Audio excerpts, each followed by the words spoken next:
Pathmark is the intelligent tool for website lead generation. With increasing online competition, over 98% of website visitors don't convert. The ability to successfully show your value proposition and support visitors in their buying journey separates you from the competition online. Pathmark qualifies and converts leads on your website by figuring out where they are in the buying journey and influencing them in key decision moments with relevant micro experiences like case studies, intro videos, and much more. Stay relevant to your visitors and increase conversions by 50%. Add Pathmark to your website in seconds. Let the AI do all the work and get access to 50% more qualified leads while you keep doing marketing and sales as usual. Check us on pathmark.com. Welcome to today's episode. Let's talk about today's guest. We have Stephen Cuccio from Movéo, Vice President of Growth there with them. How you doing today, Stephen? I'm good, Ernesto. Thanks for having me. It's great to have you on. A lot of trajectory there with Movéo. 30 years plus in the making. So give us a little bit of a rundown. In your own words, tell us what Movéo is all about, Stephen.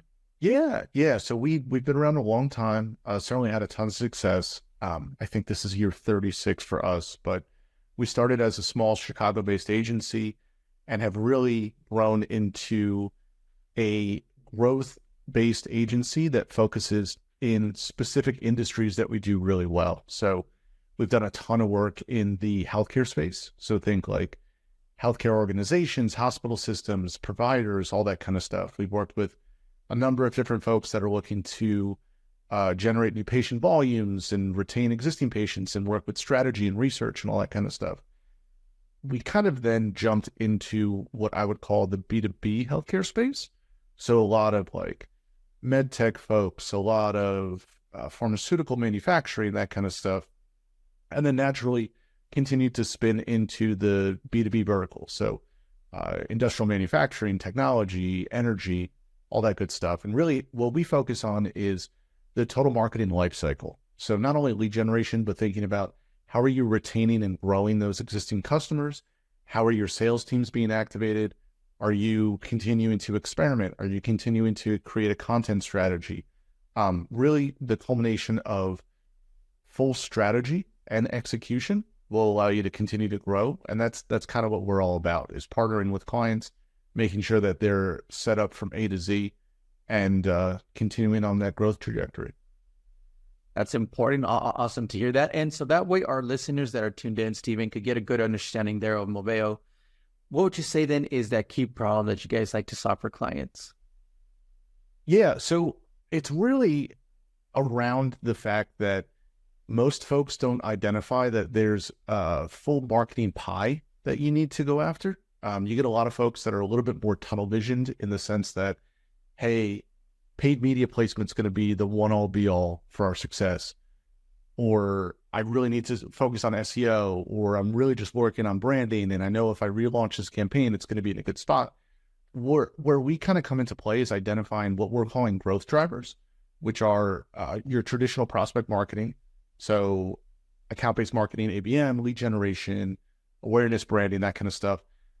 Forming that into customer marketing. So like customer journey mapping, UX, UI, all that good stuff. Continuing to funnel them through content marketing.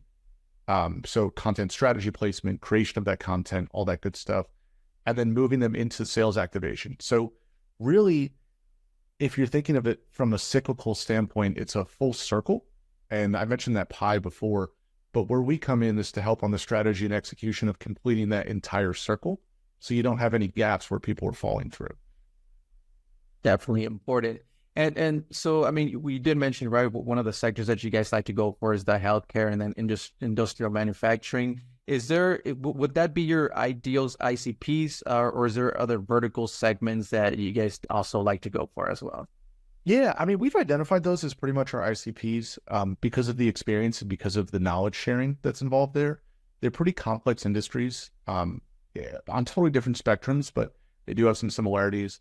A lot of the healthcare stuff is a little bit like a different language to some folks. So identifying that and being able to navigate it has been helpful for our clients. The same thing on the industrial manufacturing, kind of big tech, energy side of the business.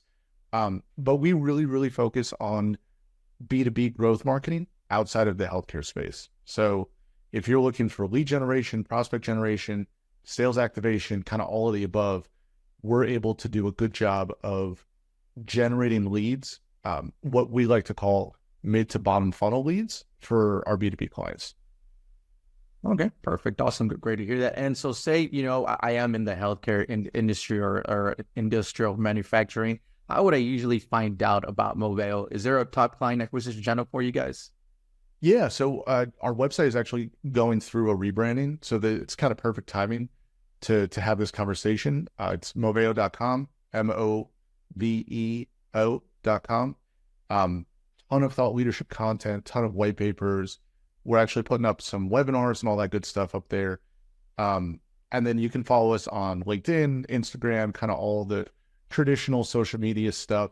Same thing, Movéo is the handle there. I think Instagram is Movéo_Chicago because somebody else snapped up Movéo at some point in the past.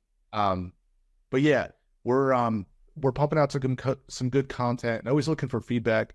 If there's stuff that you see in the industry that we're not mentioning, would love to dive in and do some research based on some of the folks that are producing the content on our end and see if there's some similarity or some stuff that we can investigate and uncover a little bit more.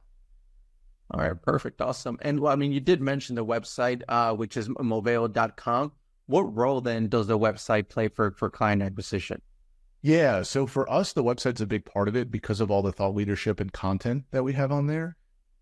We actually recently started to look at some of the evaluation aspects of like bounce rates and jumping off the website at a deeper level, right? We had some of those high level Google Analytics stats, but to be able to match that up with some of our contact database has been super helpful as we're pumping out that content. And I think a big part of it from a marketing standpoint, when you're looking at the MQLs versus the SQLs, and you get a lot of folks specifically in the B2B space that those departments kind of rub up against each other, right? Marketing's generated a ton of leads, but sales aren't able to close them or vice versa. What we've identified is if you're able to track these customer journeys as you're continuing to educate, you're going to identify through lead scoring who's going to be the most effective to reach out to, which then helps the sales team be more efficient, close more deals, everybody's happier. A big part of that is tracking that conversion on the website, not only from a form fill or an actual lead submission, but from an engagement on a white paper, an engagement on a blog. Are they looking at our strategies? Are they downloading different stuff on the website and then backing it up to some of our email outreach, using that as retargeting across the platform? So really, to us, the website is the house, it's the foundation of what we're doing, and then everything else kind of shoots off of that. Okay, perfect. Awesome. And so then on that note, Stephen, then is there any tools or tips or methods that you would recommend to our listeners as far as some website lead generation? Yeah, so I think on the website itself, people tend to lose sight of the actual customer journey, especially as you're looking to ramp up your website in a rebrand, or if you're launching a startup, you get really excited about dumping all the information in there. Hey, I want them to know about this strategy or this, or how we're doing this, or a case study. And like, it becomes a little bit overwhelming. So what I always encourage folks is to take a step back and understand, if I was coming to Ernesto's company, right? Outside of Pathmark, let's say you had an agency. If I'm coming to you to look for different services, how would I want that experience to look? What am I looking for in an engagement standpoint? And typically the value is thought leadership, case studies, strategy, lead generation. So it's a lot about, hey, what am I thinking about? How am I thinking of it? What's happening in the industry? Does he understand what I'm doing and why I'm trying to do it? Then it's to, has he done it in the past? Has he helped competitors?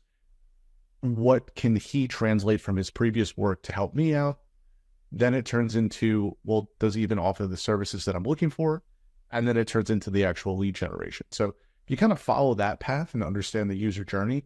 And it certainly varies, but that's kind of the benefit of looking at different heat mapping mechanisms and understanding clicks and engagement. But typically, if you follow that path, it leads to more leads. Definitely important news there. And well, let's switch gears a little bit then, Stephen, and let's talk about you as a leader. You being the VP of growth there for Movéo, what are some key tasks you'd like to focus on your day-to-day work? Yeah. So Really, what I lead over here is kind of the entire sales and marketing motion. And a big part of that is setting up myself for success first thing in the morning. So I have kind of a cadence that I roll through. Typically, it's, your daily check into your emails. Then I really bounce into our HubSpot CRM. I bounce into our website tracker. I bounce into our database and map all of that up via the dashboard that we leverage to identify who's engaging on the site, who engaged with this content. Do we generate any leads overnight? Should we identify a strategy based on some of the intent models that we're seeing out there? So it's a cadence about 4 or 5 things, but out of those 4 or 5 things, I'm able to put together a short punch list of, hey, I identified that this hospital system in Kansas was engaging with our website. We have an employee that used to work with them at a previous company, and we have a full email list and new content that I can pump out to them. Let me prioritize that and get a note out to them, or pick up the phone and give them a ring and see if we can strike up a conversation. So it's that kind of early checklist allows me to set up the rest of my day for success. Yeah, important. Okay, awesome. And in the between time that you do get available, Stephen, because that sounds like you have a full plate there on your hands, how do you stay up to date with all the marketing news, trends, strategies out there? Is there a preferred channel that you'd like to go with? Yeah. I subscribe to a ton of email newsletters, listen to as many webinars and podcasts as possible. We don't necessarily have one that maybe stands out on the webinar or podcast standpoint, but I would say from a newsletter standpoint, Search Engine Land puts out great content. Moz puts out great organic content. HubSpot has one that you can subscribe to that's pretty good. And then on the new emerging front, the Marketing AI Institute, which is a dude that had an agency, sold his agency because he saw the growth of AI and actually pivoted his entire strategy to identifying what's happening in AI, how to navigate it as a marketer and an agency. He puts out a ton of great content. Him and his team do a great job of putting on webinars and engagements, and they have free content. They have gated content. They actually have a conference in September or October or something like that. That's really good content information as well. But it really walks you through the emerging aspect of AI, how to leverage it, how to eliminate kind of that negative stigma of all of the stuff that's happening with it. So that's been one of the newer channels that I've been looking into. And it's been super helpful. Definitely. All right. Thank you so much for those tips there for our listeners. They're always good, right? Like you mentioned, that's a great, you pivot and it's working, right? So awesome. Yeah. All right. Well, let's jump into our next section here, Stephen, which is our rapid fire question rounds. Are you ready for them? Yeah, let's do it. Awesome. First off then, Stephen, what is the last book that you read? Last book that I read actually was a birthing partners book. My wife gave birth to my daughter.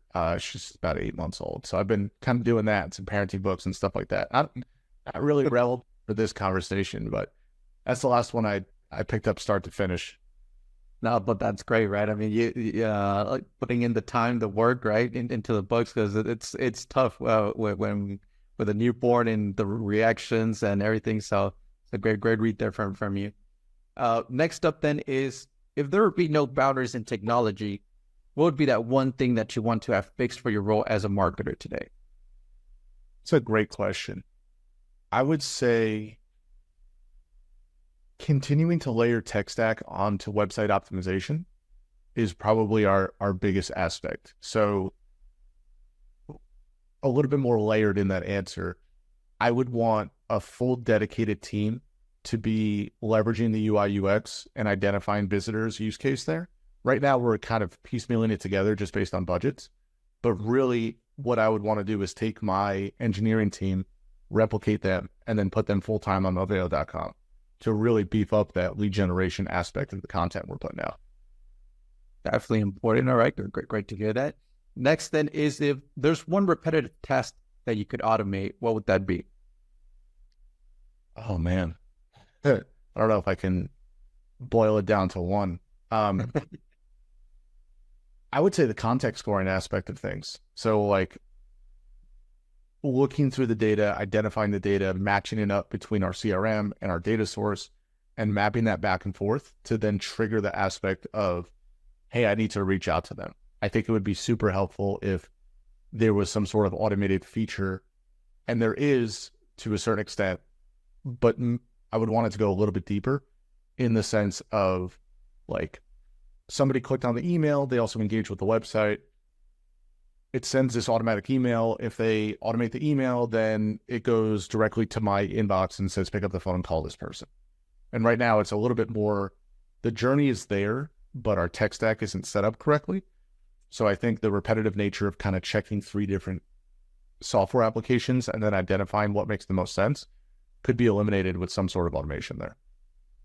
Okay, perfect. Awesome. Great. Thank you so much for sharing that. And well, lastly, I mean, you have a lot of experience already, Stephen, in sales and then, moved on to the marketing world. But what would be that one piece of advice that you would give yourself if you were to restart your journey as a marketer today? Yeah, I would say really identify the industry you're going after and become a subject matter expert as quickly as possible, and continue to be a subject matter expert as things continue to pivot. So I'll use healthcare as an example. Healthcare is a massive emerging industry, and it's been that way for a long time. But there are some challenges that we're facing coming out of the pandemic, moving into more of these kind of self-pay mechanisms and stuff like that. The rapid change associated there, you need to stay on the forefront of that, as well as identifying if your industry is on the leading or the lagging spectrum of new technology. For example, healthcare itself is really a little bit behind when it comes to something like AI because of the compliance aspect around that. Same thing with like more of the large industrial size aspects. Now, if you're looking in the startup space, they're willing to jump into AI because they're looking for something that's going to lead them to rapid growth. So identifying that, continuing to educate yourself on what makes the most sense in that industry would allow you to expedite the ability to get in front of folks with great content and be a tremendous marketer. Awesome. Some great advice, not just for yourself, but for our listeners. Thank you so much for sharing that, Stephen. And well, we are coming to the end of today's show, Stephen, but before we do end, I do want to give you the last word. If someone forgets everything about the interview today, what is that one thing they should remember about Movéo? One thing about Movéo, if you totally blacked out during this conversation, would be we're experts in growth. So if you're looking to grow, if you're looking to complete your entire marketing journey lifecycle on top of sales, really revenue lifecycle, that's what we do best. We're able to generate leads, grow those existing customers, and then convert those leads on the sales end. Exactly, right? If our listeners, you're in the healthcare, you're a B2B, and you want to attract, secure, and retain more customers, check them out at Movéo.com, where they focus on 3 drivers of growth: branding, lead generation, and customer engagement. Stephen, thank you so much for being on today's episode with us. To our listeners, thanks so much for tuning in, and I'm looking forward to our next episode at Pathmonk Presents. Thanks a lot, Stephen. Yeah, thanks, Ernesto. This is great. I really appreciate it. I appreciate you. Thank you.